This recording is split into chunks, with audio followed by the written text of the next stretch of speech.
פחות חזק ואפילו יותר גדול ממה שהאיום האחרון. বর্তমানে আন্তর্জাতিক অঙ্গনে সবচেয়ে আলোচিত বিষয় ইরান ইসরায়েল যুদ্ধ। 12 দিনের এই যুদ্ধে কে জিতল, কার ক্ষয়ক্ষতি বা কত, এ নিয়ে এখনও পাল্টাপাল্টি বিতর্ক চলছে দুপক্ষের মধ্যে। ইরান তাও কিছু ক্ষয়ক্ষতির কথা স্বীকার করেছে, তবে এতদিন যে কোনো ধরনের ক্ষয়ক্ষতির কথা অস্বীকার করে রয়েছে ইসরায়েল। এবার ইসরায়েলি পত্রিকা মারিভের এক প্রতিবেদন জানিয়েছে ব্যাপক ক্ষতিগ্রস্ত হয়েছে ইসরায়েল। মারিভের প্রতিবেদনে বলা হয়েছে, সম্প্রতি ইরান ও ইসরায়েলের 12 দিনব্যাপী যুদ্ধে ইরানি ক্ষেপণাস্ত্র হামলায় ইসরায়েলে ব্যাপক হতাহত, ঘরবাড়ি ধ্বংস ও হাজার হাজার মানুষের বাস্তুচ্যুতি ঘটেছে। এই যুদ্ধে ইরান প্রতিশোধমূলক হামলায় ব্যাপক বিধ্বংসী শক্তি প্রয়োগ করে, যার ফলে ইসরায়েলের বহু অংশে চরম ধ্বংসযজ্ঞ ঘটে। ইসরায়েলের স্বাস্থ্য মন্ত্রণালয়ের বরাতে মারিভ জানায়, এই যুদ্ধে অন্তত 3,345 জন ইসরায়েলি আহত হয়েছেন এবং চিকিৎসা নিয়েছেন। তাদের মধ্যে 23 জনের অবস্থা আশঙ্কাজনক এবং 3 জন হাসপাতালে চিকিৎসাধীন অবস্থায় মারা গেছেন।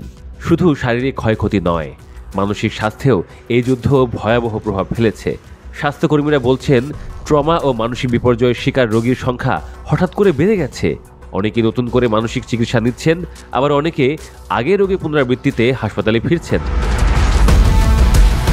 এই যুদ্ধের প্রভাবে কমপক্ষে 11,070 জন ইসরায়েলি নাগরিককে নিজেদের বাড়ি থেকে সরিয়ে নেওয়া হয়েছে, যাদের 97টি রিসেপশন সেন্টারে রাখা হয়েছে। এছাড়াও হাজার হাজার মানুষ এখনও হোটেল ও অস্থায়ী আশ্রয়কেন্দ্রে অবস্থান করছেন।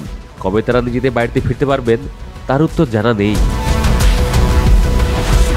ইসরায়েলি অর্থনীতি বিষয়ক সংবাদ মাধ্যম ক্যালকালিস্ট রোববার জানায়, ইরানি হামলার ফলে 41,550টির বেশি ক্ষতিপূরণ দাবি জমা পড়েছে। এর মধ্যে 32,975টি দাবি বাড়িঘর গঠনের ক্ষতিপূরণের জন্য, 4,456টি ঘরোয়া যন্ত্রপাতি নষ্ট হওয়া সংক্রান্ত এবং 4,119টি গাড়ির ক্ষয়ক্ষতির বিষয়ে। প্রাথমিক হিসেবে সরাসরি ক্ষয়ক্ষতি পরিমাণ 50 কোটি শেকেলের বেশি বা প্রায় 1.3 বিলিয়ন মার্কিন ডলার বলে অনুমান করা হচ্ছে। তবে এই সংখ্যা আরও বাড়বে বলে মনে করছেন কর্মকর্তারা। ইরানি ক্ষেপণাস্ত্র হামলায় প্রায় 18,000 ইসরায়েলি বাস্তুচ্যুত হয়েছেন। ইসরায়েলি সংবাদ মাধ্যম চ্যানেল 13 জানায়, ইরান বেছে বেছে কৌশলগত লক্ষ্যবস্তুতে আঘাত হেনেছে। ওয়েজমাম ইনস্টিটিউটের মতো সামরিক ঘাঁটি ও গুরুত্বপূর্ণ গবেষণার প্রতিষ্ঠানগুলো ছিল ক্ষেপণাস্ত্রের লক্ষ্যবস্তু। সরকারিভাবে জানানো হয়েছে, এই যুদ্ধে ইরান ইসরায়েলে 50টির বেশি ক্ষেপণাস্ত্র নিক্ষেপ করেছে। তবে আসল ক্ষয়ক্ষতির পরিমাণ হয়তো কখনোই পুরোপুরি প্রকাশ পাবে না, কারণ ইসরায়েলে এমন একটি প্রবল সেন্সরশিপ আইন রয়েছে যা জাতীয় নিরাপত্তার স্বার্থে সংবাদদাতাদের কিছু তথ্য প্রকাশে বাধা দেয়।